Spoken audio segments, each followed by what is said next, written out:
Hello children, welcome to MS Dange's class. Today we learn about the lesson Dr. B.R. Ambedkar. As we know, Baba Sahib Ambedkar was famously known as Modern Manu, father of Indian Constitution. He was born on 14th April 1891 in Mau, Madhya Pradesh. We lost him on 6th December 1956. He was awarded Bharat Ratna posthumously. ಪ್ರಿಯ ವಿದ್ಯಾರ್ಥಿಗಳೇ, ಇಂದು ನಾವು B R Ambedkar ಬಗ್ಗೆ ಅಧ್ಯಯನ ಕೈಗೊಳ್ಳೋಣ. ಇವರ ಸಂಪೂರ್ಣವಾದ ಹೆಸರು ಭೀಮ್ರಾವ್ ರಾಮ್ಜಿ ಅಂಬೇಡ್ಕರ್.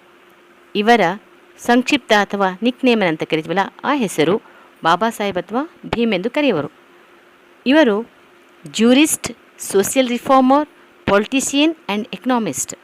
ಇವರೊಬ್ಬ ನ್ಯಾಯವಾದಿ, ಸಮಾಜ ಸುಧಾರಕ, ರಾಜಕಾರಣಿ, ಅದಲ್ಲದೆ ಅರ್ಥಶಾಸ್ತ್ರಜ್ಞರೂ ಸಹ ಆಗಿದ್ದರು.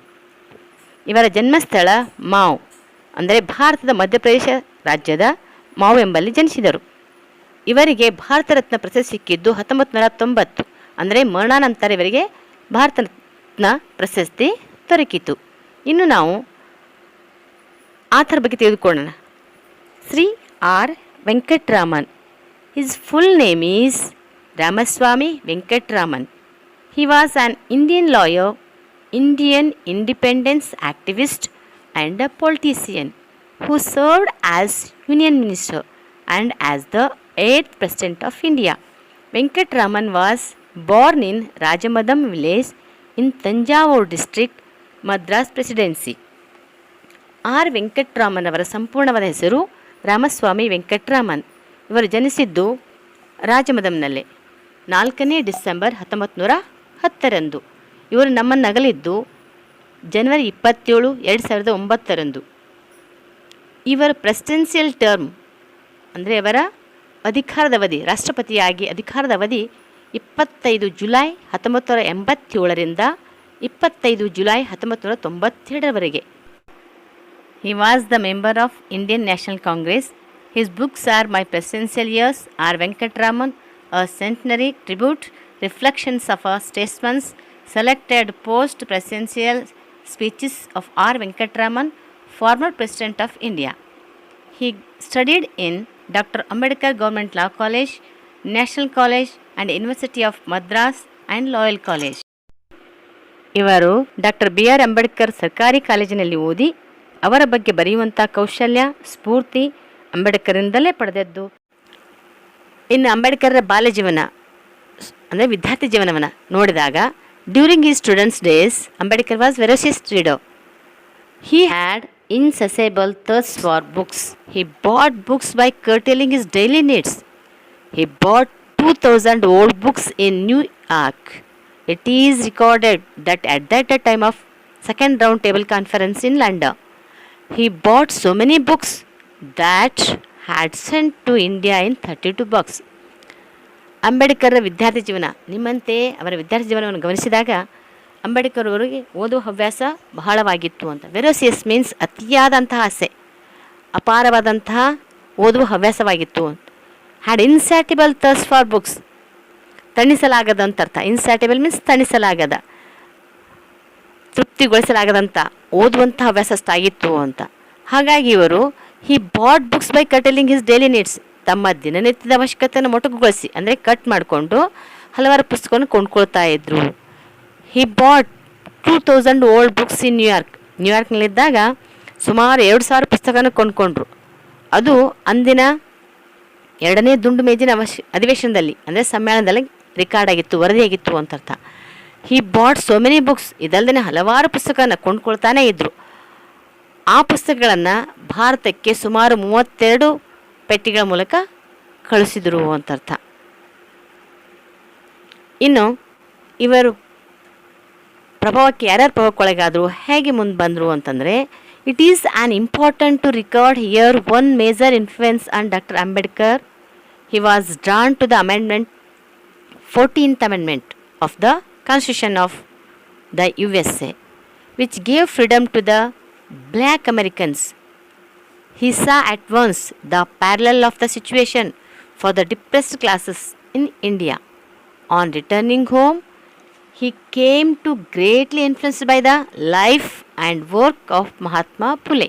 ಇನ್ನೊಂದು ಇವರ ವಿಶೇಷವಾದಂತಹ ಪ್ರಭಾವಕ್ಕೆ ಒಳಗಾದಂತಹ ಘಟನೆ ಅಂತಂದರೆ, ಇವರ ಜೀವನದಲ್ಲಿ ಪ್ರಮುಖವಾಗಿ ಪ್ರಭಾವ ಬೀರಿದ ಅಂಶವೆಂದರೆ, ಅಮೇರಿಕದಲ್ಲಿದ್ದಾಗ ಅಲ್ಲಿಯ ಸಂವಿಧಾನದ 14ನೇ ತಿದ್ದುಪಡಿ ಅಂತರ್ಥ. ಅಲ್ಲಿರುವ ಕಪ್ಪು ಜನಾಂಗಕ್ಕೆ ಸಮಾನವಾದಂಥ ಅವಕಾಶ ನೀಡಿದ್ದು ಅದು ಅವರ ಮೇಲೆ ಅತಿಯಾದ ಪರಿಣಾಮ ಬೀರ್ತು, ಪ್ರಭಾವ ಆಯಿತು ಅಂತ. ಯಾಕಂದರೆ ಅದೇ ರೀತಿಯ ಸಮಾನವಾದ ಸಮಸ್ಯೆ ಭಾರತದಲ್ಲಿರುವ ಕೆಳವರ್ಗ ಜನ ಎದುರಿಸ್ತಿದ್ರು. ಅಂದರೆ ನಮ್ಮ ಈ ಭಾರತದಲ್ಲಿ ದೀನ ದಲಿತರು ಅಂತ ಕರಿತೀವಿ, ಕೆಳವರ್ಗ ಅಂತ ಕರಿತೀವಿ, ಆ ಜನರು ಸಮಸ್ಯೆನ ಎದುರಿಸ್ತಾ ಇದ್ದರು. ಇವರು ಭಾರತಕ್ಕೆ ಬಂದ ಮೇಲೆ ಆ ಸಮಸ್ಯೆನ ಹೋಗಲಾಡಿಸಲಿಕ್ಕೆ ಪ್ರಯತ್ನ ಮನಸ್ಸಲ್ಲಿ ಇಟ್ಕೊಂಡು ಬಂದಿದ್ದರು. ನೇರವಾಗಿ ಯಾರ ಪ್ರಭಾವಕ್ಕೊಳಗಾದ್ರು ಅಂದರೆ ಜ್ಯೋತಿಬಾ ಫುಲೆಯವರ ಪ್ರಭಾವಕ್ಕೊಳಗಾದರು. ಯಾಕಂದರೆ ಮಹಾತ್ಮ ಫುಲೆಯವರ ಜೀವನ ಮತ್ತು ಕಾರ್ಯಶೈಲಿಗೆ ಇವರಿಗೆ ಅತ್ಯಂತ ಪ್ರಭಾವ ಬೀರಿತ್ತು ಅಂತ. He came to greatly influenced by the life and work of Mahatma Phule, the votary of classes society and women's uplift. ಯಾಕಂದರೆ ಸಮಾಜದ ಜಾತ್ಯತೀತ ಸಮಾಜ ಅಂತ ಏನು ಕರಿತೀವಿ, ಜಾತಿಲ ಸಮಾಜ ಅಂತ ಏನು ಕರಿತೀವಿ, ಮತ್ತು ಮಹಿಳೆಯರ ಶಿಕ್ಷಣಕ್ಕೆ ಅವರಿಗೆ ಸಮಸ್ಯೆಗಳನ್ನು ಹೋಗಲಾಡಿಸೋಕ್ಕೆ ಏನು ಪ್ರಯತ್ನ ಪಟ್ಟರು. ಹಾಗಾಗಿ ಅವರ ಪ್ರಭಾವ ಇವರ ಮೇಲೆ ಅತಿ ಆಯಿತು ಅಂತರ್ಥ. ಮಹಿಳಾ ಸಬಲೀಕರಣದ ಬಗ್ಗೆ ಇವರಿಗೆ ಮಹಾತ್ಮ ಫುಲೆಯವರು ಉಪಾಸಕರಾಗಿದ್ದರು. ಅಂತಂದರೆ ಮಹಿಳೆಯರನ್ನು ಸಬಲೀಕರಣ ಮಾಡಬೇಕು, ಅವರ ಸಶಕ್ತರನ್ನಾಗಿ ಮಾಡಬೇಕು, ಶಿಕ್ಷಣದಲ್ಲಿ ಮುಂದುವರಿಸಬೇಕು ಅನ್ನುವಂಥ ಉದ್ದೇಶ ಇತ್ತು. ಹಾಗಾಗಿ ಬಾಬಾ ಸಾಹೇಬ್ ಅಂಬೇಡ್ಕರ್ ಅವರು ಇವರ ಪ್ರಭಾವಕ್ಕೊಳಗಾದರು ಅಂತ. The need as well as the visibility of reform impressed itself on Baba Saheb's mind, and he decided to devote all his time and talents for the amelioration of his underprivileged brother. Baba Saheb ಅಂಬೇಡ್ಕರ್ರ ಮನಸ್ಸಲ್ಲಿ ಅಂದರೆ ವಿಚಾರ ಮಾಡಿ ನಿರ್ಧಾರ ಮಾಡಿದರು. ಯಾಕಂದರೆ ಇದು ನಾವು ಸುಧಾರಣೆ ಮಾಡಲಿಕ್ಕೆ ಸಾಧ್ಯ ಆಗುತ್ತಾ, ಮತ್ತು ಸುಧಾರಣೆ ಅವಶ್ಯಕತೆ ಇದೆ, ಮತ್ತು ಕಾರ್ಯಸಾಧ್ಯತೆ ಇದೆ, ಅದನ್ನು ಮಾಡಲಿಕ್ಕೆ ಸಾಧ್ಯ ಇದೆ ಅಂತ ತಿಳ್ಕೊಂಡು ಏನು ಮಾಡಿದ್ರು, ಅವರ ಪ್ರಭಾವಕ್ಕೊಳಗಾಗಿ ದೀನದಲಿತರ, ಶೋಷಿತರ ಅಥವಾ ಸಾಮಾನ್ಯ ಹಕ್ಕುಗಳಿಲ್ಲದಂಥ ಜನರ ಉದ್ಧಾರಕ್ಕಾಗಿ ತಮ್ಮ ಸಮಯವನ್ನು ಮತ್ತು ತಮ್ಮೆಲ್ಲ ಪ್ರತಿಭೆಯನ್ನು ಮುಡಿಪಾಗಿಡಲಿಕ್ಕೆ ನಿರ್ಧಾರ ಮಾಡಿದರು ಅಂತ. ಅಮೆಂಡ್ಮೆಂಟ್ನಿಂದರೆ ತಿದ್ದುಪಡಿ ಅಂತ ಅರ್ಥ. Parallel means equal distance apart, ಅಂದರೆ ನಮ್ಮ ಭಾರತದಲ್ಲೂ ಸಹ ಅದೇ ಸಮಸ್ಯೆ ಇತ್ತು ಅಂತ ಅರ್ಥ. ಡಿಪ್ರೆಸ್ಡ್ ಕ್ಲಾಸಸ್ ಅಂದರೆ ಕೆಳವರ್ಗ ಜನಾಂಗ ಅಥವಾ ದೀನದಲಿತ ಅಂತ ಕರಿತೀವಿ. ಓಟ್ರಿ ಮೀನ್ಸ್ ಉಪಾಸಕರು ಅಂತ ಅರ್ಥ. ಎಮಿಲಿಯರೇಷನ್ ಮೀನ್ಸ್ ಸುಧಾರಣೆ.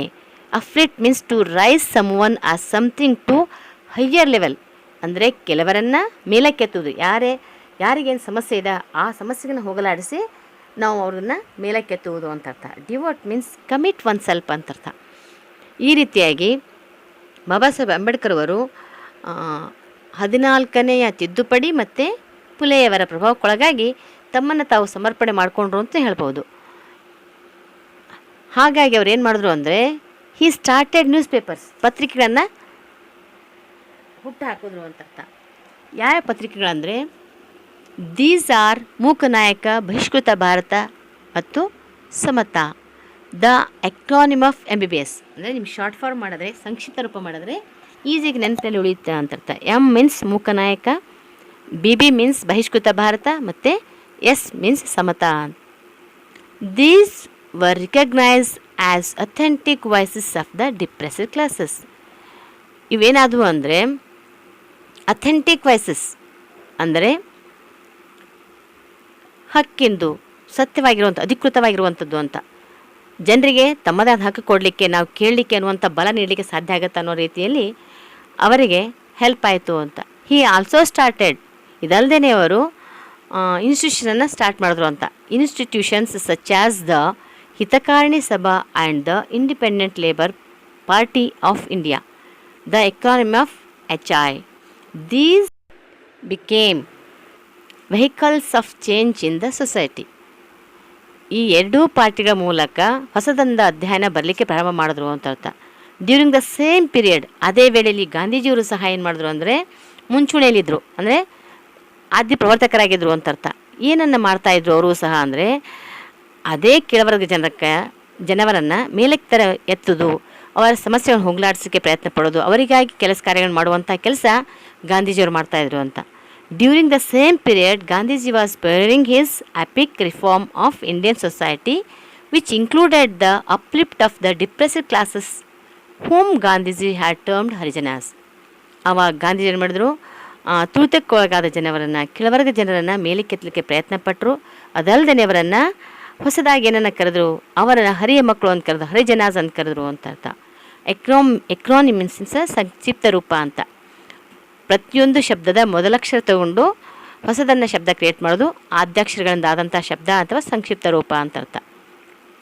ಪಯೋನಿರಿಂಗ್ means one who originates any enterprise means ಮುಂಚೂಣಿ ಅಥವಾ ಪ್ರವರ್ತಕ. ರಿಕಗ್ನೈಸ್ ಮೀನ್ಸ್ ಕನ್ಸಿಡರೇಷನ್ ಟು ಗ್ರಹಿಸು ಅಥವಾ ಒಪ್ಪು. ಅಥೆಂಟಿಕ್ ಮೀನ್ಸ್ ಪ್ರವರ್ತಕ, ಅಧಿಕೃತ, ಸತ್ಯವಾದ ಅಂತ ಅರ್ಥ. Genuine, authorise. Then Baba Sahib was elected to the Bombay Legislative Assembly under the Constitution of India Act 1935. ಇಷ್ಟೆಲ್ಲ ಆದಮೇಲೆ ಬಾಬಾ ಸಾಹೇಬ್ ಅಂಬೇಡ್ಕರ್ ಏನು ಮಾಡೋರು ಅಂದರೆ, ರಾಜಕೀಯದಲ್ಲಿ ನೇತಾರಾದರೆ ಏನಾದರೂ ಸಾಧ್ಯತೆಗಳಾಗುತ್ತಾ, ಕೆಲಸಗಳ ಮಾಡ್ಬೋದು ಅಂತ ತಿಳ್ಕೊಂಡು ಏನು ಮಾಡಿದ್ರು, ಎಲೆಕ್ಷನ್ಗೆ ನಿಂತು ಬಾಂಬೆ ಲೆಜಿಸ್ಲೇಟಿವ್ ಅಸೆಂಬ್ಲಿಯಿಂದ ಆಯ್ಕೆಯಾಗಿ ಬಂದರು ಅಂತ.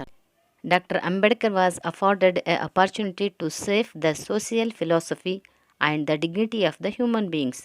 Then he became the chairman of the drafting committee of the Constituent Assembly.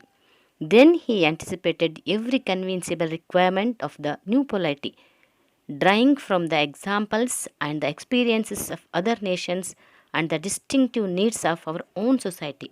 Doctor Ambedkar ಅವರಿಗೆ ಒಂದು ಅವಕಾಶವನ್ನು ಒದಗಿಸಿಕೊಟ್ರು. ಅದೇನೆಂದರೆ ಸಾಮಾಜಿಕ ತತ್ವಶಾಸ್ತ್ರಕ್ಕೆ ಗಮನಾರ್ಹವಾದ ಮತ್ತು ಶಾಶ್ವತವಾದಂತಹ ಆಕಾರವನ್ನು ಕೊಟ್ಟು ಮಾನವರ ಘನತೆಗೆ ಶಾಶ್ವತವಾದ ನಂಬಿಕೆ ಒದಗಿಸಲಾಗಿತ್ತು. ಆಗ ಇವರು ಕಾಂಗ್ರೆಸ್ನಲ್ಲಿ ಇಲ್ಲದಿದ್ದರೂ ಕೂಡ ದೂರದೃಷ್ಟಿಯುಳ್ಳ ಭಾರತೀಯ ಕಾಂಗ್ರೆಸ್ ನಾಯಕರು ಅಂಬೇಡ್ಕರರಿಗೆ ಸಂವಿಧಾನದ ರಚನಾ ಸಭೆಯ ಕರಡು ಸಮಿತಿಯಲ್ಲಿ ಚೇರ್ಮನ್ ಆಗಲು ಒತ್ತಾಯಿಸಿದರು. ಏಕೆಂದರೆ ಇವರ ದೂರದೃಷ್ಟಿಯ ಅವಕಾಶವನ್ನು ನೋಡಿಕೊಂಡು ಅಂಬೇಡ್ಕರೇ ಆಗಬೇಕೆಂದು ಒತ್ತಾಯಿಸಿದರು. ಅನಂತರ then he became the chairman of the drafting committee. ಅನಂತರ ಇವರು ಚೇರ್ಮನ್ ಆದರು. ಯಾವಾಗ ಇವರು ಚೇರ್ಮನ್ ಆದರು, ಆವಾಗ ಇವರು ಹೊಸ ರಾಜಕೀಯಕ್ಕೆ ಬೇಕಾದ ಎಲ್ಲ ಪ್ರತಿಯೊಂದು ಸುಧಾರಣೆಗಳನ್ನು ಕಲ್ಪಿಸಬಹುದಾದ ಅವಶ್ಯಕತೆಗಳನ್ನು ಕುರಿತು ಯೋಚಿಸಿದರು. ಇದಕ್ಕಾಗಿ ಅವರು ಬೇರೆ ಬೇರೆ ದೇಶಗಳ ಸಂವಿಧಾನದ ಉದಾಹರಣೆಗಳನ್ನು, ಅದರಲ್ಲಿರುವ ವ್ಯವಹಾರ ಜ್ಞಾನಗಳನ್ನು, ಅನುಭವಗಳನ್ನು ಮತ್ತು ನಮ್ಮ ದೇಶದ ಅವಶ್ಯಕತೆಯನ್ನು ಗಮನಿಸಿ ನಮಗೆ ಬೇಕಾದಂಥ ವಿಶಿಷ್ಟ ಅವಶ್ಯಕತೆಗಳನ್ನು ಗಮನಿಸಿ ಒಂದೊಂದೇ ಹಂತವನ್ನು ನಿರ್ಮಿಸಿದರು. ಈ ರೀತಿಯಾಗಿ ಅವರು ಬ್ರಿಕ್ ಬೈ ಬ್ರಿಕ್ ಮೀನ್ಸ್ ಅಡಿಯಾಗಿ ಸ್ಟೆಪ್ ಬೈ ಸ್ಟೆಪ್ ಹಂತ ಹಂತವಾಗಿ ನಿರ್ಮಿಸಿದ ಭವನವೇ ಮುಂದೆ ಸಂವಿಧಾನದ ಮೂಲಭೂತ ಹಕ್ಕುಗಳಾಯಿತು ಎಂದು ಹೇಳಬಹುದು. Other luminaries are Alladi Krishnaswamy Iyer, K M. Munshi and N. Gopalaswamy Iyengar, who also made vital contributions to the process of constitution making, but Ambedkar was considered as the pilot. Dr. Ambedkar, aided by the indefatigable constitutional advisor B.N. Rao, performed this task matchlessly. ಈ ಕಮಿಟಿಯಲ್ಲಿ ಇವರಿಗೆ ಸಹಕಾರ ನೀಡಲು ಅತಿ ಶ್ರೇಷ್ಠ ಪ್ರಾವೀಣ್ಯತೆ ಹೊಂದಿದ ಉತ್ತಮೋತ್ತಮ ವ್ಯಕ್ತಿಗಳಾದ ಅಲ್ಲಾಡಿ Krishnaswamy Iyer, K M. Munshi ಮತ್ತು N. Gopalaswamy Iyengar ಇವರೆಲ್ಲ ತಮ್ಮ ತಮ್ಮ ಅದ್ಭುತ ಕೊಡುಗೆಗಳನ್ನು ನೀಡಿ ಸಂವಿಧಾನ ರಚನೆ ಮಾಡಿದ್ದಾರೆ. ಆದರೆ ಇದರ ಮೂಲ ಹಾಗೂ ಮುಖ್ಯ ಚಾಲಕ ಮಾರ್ಗದರ್ಶಿ ಅಂತ ಏನು ಹೇಳ್ತೀವಿ, ಇವರು ಮಾತ್ರ ಡಾಕ್ಟರ್ ಬಿ ಆರ್ ಅಂಬೇಡ್ಕರ್ ಎಂದು ಯಾವುದೇ ತೆಕ್ಕರ ಇಲ್ಲದೆ ನಿರ್ವಿವಾದವಾಗಿ ಹೇಳಬಹುದು. ಅಪ್ರತಿಮ ಸಂವಿಧಾನ ಸಲಹೆಗಾರರಾದ ಬಿ ಎನ್ ರಾವ್ರವರು ಸಾಟಿ ಇಲ್ಲದ ಸಲಹೆಗಳನ್ನು ಡಾಕ್ಟರ್ ಬಿ ಆರ್ ಅಂಬೇಡ್ಕರ್ ಅವರಿಗೆ ಒದಗಿಸಿದರು ಎಂದು ನಾವು ನೋಡ್ತೀವಿ. Dr. B.R. Ambedkar was a tactful, frank, and had utmost patience. He explained the meaning and scope of the draft constitution. He explained the most complicated legal concepts which could be easily understood even by a layman. Doctor Ambedkar ಅವರು ತಮ್ಮ ಚಾತುರ್ಯದಿಂದ, ತಾಳ್ಮೆಯಿಂದ, ಮುಚ್ಚುಮರೆಯಿಲ್ಲದೆ ನಿರರ್ಗಳವಾಗಿ ಮಂಡಿಸಿದ್ದಾರೆ. ಅದರ ಅರ್ಥ, ವ್ಯಾಪ್ತಿ, ಉದ್ದೇಶ ಇವುಗಳೆಲ್ಲವನ್ನು ಸಮರ್ಥವಾಗಿ ವಿವರಿಸಿದ್ದಾರೆ. ಕಾನೂನಿನ ಕ್ಲಿಷ್ಟವಾದ ವಿಷಯಗಳನ್ನು ಜನಸಾಮಾನ್ಯರೂ ಕೂಡ ಅರ್ಥ ಮಾಡಿಕೊಳ್ಳುವಂಥ ಸುಲಭವಾದ ಭಾಷೆಯಲ್ಲಿ ತಿಳಿಸುವ ಅಸಾಧಾರಣ ಗುಣ ಅವರಲ್ಲಿತ್ತು. ಹಿಡಿದ ಕೆಲಸ ಎಷ್ಟೇ ಕಷ್ಟ ಬಂದರೂ ಬಿಡದೆ ಸಾಧಿಸುವ ಇವರ ಗುಣ ಇವರಿಗೆ ಸಹಾಯ ಮಾಡಿತು ಎಂದು ಹೇಳಬಹುದು. Doctor Ambedkar had a clear perception of the mutuality of 3 pillars of a state: the legislature, the executive and the judiciary. Doctor ಅಂಬೇಡ್ಕರರು ರಾಜ್ಯದ 3 ಸ್ತಂಭಗಳಾದ ನ್ಯಾಯಾಂಗ, ಕಾರ್ಯಾಂಗ ಮತ್ತು ಶಾಸಕಾಂಗಗಳ ಬಗ್ಗೆ ನಿಚ್ಚಳವಾದ ನಿಲುವು ಅವರಿಗಿತ್ತು. ಇವುಗಳು ಸರಿಯಾಗಿ ಕರ್ತವ್ಯ ನಿರ್ವಹಿಸಲು ಕಾನೂನು ಅಡ್ಡಬರಬಾರದು. ಹಾಗೆಯೇ ಪ್ರಜೆಗಳ ಪಾತ್ರಗಳ ಪ್ರಾಮುಖ್ಯತೆಯ ಬಗ್ಗೆಯೂ ಅವರಿಗೆ ಅರಿವಿತ್ತು ಎಂದು ನಾವು ಹೇಳಬಹುದು. The constitution is a fundamental document which defines the position and the power of the three organs of the state. It also defines the power of the executive and the legislature as against the citizens. ಸಂವಿಧಾನದ ಮೂಲಭೂತವಾದ ಅಂಗ ಇದು ರಾಜ್ಯದ ಶಾಸಕಾಂಗ ಹಾಗೂ ಕಾರ್ಯಾಂಗ ಹಾಗೂ ನ್ಯಾಯಾಂಗದ ಸ್ಥಾನ ಮತ್ತು ಅಧಿಕಾರವನ್ನು ಸ್ಪಷ್ಟವಾಗಿ ಸೂಚಿಸುವಂತಿರಬೇಕು. ಹಾಗೆಯೇ ಇವುಗಳ ಅಧಿಕಾರ ಪ್ರಜೆಗಳ ಬಗ್ಗೆ ಹೇಗಿರಬೇಕು ಎಂಬುದು ಗೊತ್ತಾಗುವಂತಿರಬೇಕು ಎಂದು ಹೇಳಿದ್ದಾರೆ. His other purposes of constitution is to limit their authority to avoid tyranny oppression by the legislative and the executive. ಸಂವಿಧಾನವು ಅಂಗಗಳ ರಚನೆಯನ್ನು ಮಾಡಿ ಅದರ ಮಿತಿ ಹಾಗೂ ಪರಿಮಿತಿಯನ್ನು ಸಹ ಸೂಚಿಸಬೇಕು. ಇಲ್ಲದಿದ್ದರೆ ಅದರಿಂದ ಹಿಂಸೆ ಅಥವಾ ಸಂಪೂರ್ಣವಾಗಿ ದಬ್ಬಾಳಿಕೆ ಉಂಟಾಗುತ್ತದೆ ಎಂದು ಅಂಬೇಡ್ಕರ್ ಹೇಳಿದ್ದಾರೆ. Doctor Ambedkar had a great skill of law and legislation. He had the clear vision of a social justice. Therefore, Nehru chose him to the first law minister of independent India. ಅಂಬೇಡ್ಕರರಿಗೆ ಕಾನೂನಿನ ಬಗ್ಗೆ ಸಂಪೂರ್ಣವಾದಂತಹ ಜ್ಞಾನವಿತ್ತು ಹಾಗೂ ಎಲ್ಲಕ್ಕಿಂತ ಹೆಚ್ಚಾಗಿ ಅವರು ಕೈಗೊಂಡ ಸಾಮಾಜಿಕ ನ್ಯಾಯ ಸಮರದ ವಿಜಯವೂ ಸೇರಲ್ಪಟ್ಟಿತ್ತು. ಹೀಗಾಗಿ ಜವಾಹರ್ಲಾಲ್ ನೆಹರು ಇವರನ್ನು ಭಾರತದ ಮೊದಲನೆಯ ಕಾನೂನು ಮಂತ್ರಿಯಾಗಿ ಆಯ್ಕೆ ಮಾಡಿದರು. ಮಹಾರ್ ಜನಾಂಗದಲ್ಲಿ ಹುಟ್ಟಿದ ಒಬ್ಬ ವ್ಯಕ್ತಿ ಅಥವಾ ಒಬ್ಬ ಬಾಲಕ ಒಂದು ದಿನ ಇಡೀ ದೇಶಕ್ಕೆ ಕಾನೂನು ಮಂತ್ರಿಯಾಗಿ ಕಾನೂನನ್ನೇ ರಚನೆ ಮಾಡುವಂಥ ಅರ್ಹತೆ ಗಳಿಸಿ ಆಧುನಿಕ ಮನು ಎಂದು ಕೀರ್ತಿಗೆ ಪಾತ್ರನಾಗುತ್ತಾನೆ ಎಂದು ಯಾರು ಕನಸುಕೊಂಡಿದ್ದರು? Ambedkar always stress the importance of the constitutional methods to achieve social objectives. According to doctor Ambedkar, methods of civil disobedience, non cooperation and satyagraha are the grammar of anarchy, because these methods are necessary in a state which is ruled by foreigners. But in a democratic country, these methods should not be used. If used, there would be loss of lives and public property. ಸಾಮಾಜಿಕ ಉದ್ದೇಶ ಅಥವಾ ಗುರಿಗಳನ್ನು ಸಾಧಿಸಬೇಕಾದರೆ ಸಂವಿಧಾನದ ನೀತಿಯನ್ನು ಅನುಸರಿಸಬೇಕು ಎಂದು ಅಂಬೇಡ್ಕರರು ಒತ್ತಿ ಹೇಳುತ್ತಿದ್ದರು. ಅಸಹಕಾರ ಚಳವಳಿ, ಸತ್ಯಾಗ್ರಹ, ಸಿವಿಲ್ ಡಿಸ್ಒಬಿಡಿಯನ್ಸ್ ಇವೆಲ್ಲ ಯಾವುದೇ ರಾಜಕೀಯ ಅಥವಾ ಸಂವಿಧಾನಾತ್ಮಕ ಕ್ರಮದಲ್ಲಿಲ್ಲ ಎಂದು ಹೇಳಿರುವುದನ್ನು ನಾವು ನೋಡುತ್ತೇವೆ. ಆದರೆ ಇವೆಲ್ಲ ಹೊರದೇಶವರು ಆಳುತ್ತಿದ್ದ ಕಾಲದಲ್ಲಿ ಅವರನ್ನು ಪ್ರತಿಭಟಿಸುವ ಸಂದರ್ಭದಲ್ಲಿ ಎಲ್ಲರೂ ಒಟ್ಟಾಗಿ ಮಾಡಿದ್ದು. ಆದರೆ ಸ್ವತಂತ್ರ ಭಾರತದಲ್ಲಿ ಇದಕ್ಕೆಲ್ಲ ಜನರ ಒಪ್ಪಿಗೆ ಅಗತ್ಯ. ಇಲ್ಲದಿದ್ದರೆ ಇದು ಸರ್ವಾಧಿಕಾರ ಎನಿಸಿಕೊಳ್ಳುತ್ತದೆ. ಪ್ರಜಾಪ್ರಭುತ್ವದಲ್ಲಿ ಇದು ಮುಕ್ತ ಹಾಗೂ ಪಾರದರ್ಶಕ ಚುನಾವಣೆಗಳ ಮೂಲಕ ನಡೆಯಬೇಕು. ಇಲ್ಲದಿದ್ದರೆ ಗಲಭೆಗಳು ಉಂಟಾಗಿ ಸಾರ್ವಜನಿಕ ಜೀವನಕ್ಕೆ, ಆಸ್ತಿಪಾಸ್ತಿಗಳಿಗೆ ಹಾನಿಯುಂಟಾಗುತ್ತದೆ ಎಂದು ಹೇಳಿದ್ದಾರೆ. Dr. Ambedkar and Mahatma Gandhi tried to wipe out caste discrimination from India. Gandhiji reminded the higher castes their duty towards the depressed classes. Dr. Ambedkar did the same by reminding them of their inherent rights to equality with the higher castes. One stressed the duties and the other stressed the rights. Gandhiji ಮತ್ತು ಅಂಬೇಡ್ಕರ್ ಅವರಿಬ್ಬರೂ ಜಾತಿ ಪದ್ಧತಿಯನ್ನು ತಿರಸ್ಕರಿಸಿ ಎಲ್ಲರೂ ಒಂದೇ ಎಂದು ಸಾರಿದರು. ಗಾಂಧೀಜಿ ಉಚ್ಚ ಜಾತಿ ಎಂದು ತಿಳಿದವರಿಗೆ ಕೆಳಜಾತಿಯವರಿಗೆ ಅವರು ಮಾಡಬೇಕಾದ ಕರ್ತವ್ಯದ ಅರಿವು ಮೂಡಿಸಿದರು. ಅದೇ ರೀತಿ ಅಂಬೇಡ್ಕರೂ ಸಹ ಸಮಾನತೆಯ ಬಗ್ಗೆ ಉಚ್ಚ ಮತ್ತು ಶಕ್ತಿಪೂರ್ಣ ಜಾತಿಯವರಿಗೆ ತಿಳಿಸಿದರು. ಒಬ್ಬರು ಅವರ ಕರ್ತವ್ಯದ ಬಗ್ಗೆ ತಿಳಿಸಿಕೊಟ್ಟು ಸಾಮಾಜಿಕವಾಗಿ ನಿಜವಾದ ಕ್ರಾಂತಿಯನ್ನೇ ಮಾಡಿದ್ದಾರೆ. ಇನ್ನು ನಾವು ಜಾತಿಯ ಬಗ್ಗೆ ಸುಮಾರು 2500 ವರ್ಷಗಳ ಹಿಂದಿನ ಇತಿಹಾಸವನ್ನು ಗಮನಿಸಿ ನೋಡಿದಾಗ ಗೊತ್ತಾಗುತ್ತದೆ. There are only 2 caste divisions in the work according to Buddha and Avvai. ನಾವಿಲ್ಲಿ ಬುದ್ಧ ಮತ್ತು ತಮಿಳು ಕವಯಿತ್ರಿ ಅವ್ಯವರ ಪ್ರಕಾರ ಜಾತಿಗಳನ್ನು ಯಾವ ರೀತಿ ಅನ್ನೋದು ನೋಡಬಹುದು. ಬುದ್ಧ ಅವರು ಏನು ಹೇಳಿದ್ದಾರೆ ಅಂದರೆ, according to Buddha, first one is the noble and the wholesome, second one is the ignoble and unwholesome. Buddha ಅವರು ಏನು ಹೇಳಿದ್ದಾರೆ ಅಂದರೆ, ಜಾತಿ ಪದ್ಧತಿಯ ಬಗ್ಗೆ ಹೇಳಿರುವುದು ಜಗತ್ತಿನಲ್ಲಿ 2 ಜಾತಿ, ಒಂದು ಉನ್ನತ ಹಾಗೂ ಪರಿಪೂರ್ಣ, ಇನ್ನೊಂದು ಕೆಳಮಟ್ಟದ ಅಪರಿಪೂರ್ಣ ಜಾತಿ ಎಂದು. ಅದೇ ರೀತಿ ತಮಿಳು ಕವಿತ್ರಿಯಾದರು ಅವಯವರ ಪ್ರಕಾರ ಇರುವುದು 2 ಜಾತಿ. First one is charitable and superior, second one is miser and inferior. ಒಂದು ಉನ್ನತ ದಾನ ಧರ್ಮ ಮಾಡುವಂಥ ಜಾತಿ, ಮತ್ತೊಂದು ಜಾತಿ ಎಂದರೆ ಕಷ್ಟಪಡುವವರು ಎಂದರೆ ಕೆಳಮಟ್ಟದವರು.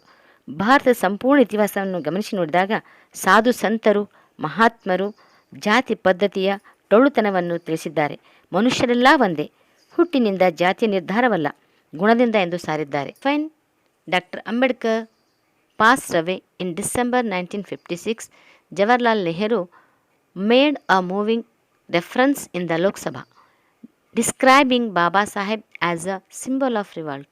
ಇದೆಲ್ಲವನ್ನು ನೋಡಿದಾಗ ತನ್ನ ಸಹೋದರರಿಗಾಗಿ, ಕೆಳಮಟ್ಟದ ದೀನ ದಲಿತರಿಗಾಗಿ, ಶೋಷಿತರಿಗಾಗಿ ಕೈಗೊಂಡ ಕಾರ್ಯಗಳು ಇಷ್ಟೆಲ್ಲವನ್ನು ಮಾಡಿದಂಥ ಅಂಬೇಡ್ಕರರು ನಮ್ಮನ್ನಗಲಿ ಡಿಸೆಂಬರ್ 6ರಂದು 1956ರಂದು ದೆಹಲಿಯಲ್ಲಿ ಸ್ವರ್ಗಾಧೀನರಾದರು. ಇವರು ಸ್ವರ್ಗಸ್ಥರಾದ ಮೇಲೆ ಜವಾಹರ್ಲಾಲ್ ನೆಹರು ಅವರು ಇವರನ್ನು ಕುರಿತು ಸಿಂಬಲ್ ಆಫ್ ರಿವೋಲ್ಟ್, ಕ್ರಾಂತಿಯ ಪ್ರತೀಕ ಎಂದು ಅಂಬೇಡ್ಕರನ್ನು ಪ್ರತಿಕ್ರಿಯಿಸಿದರು.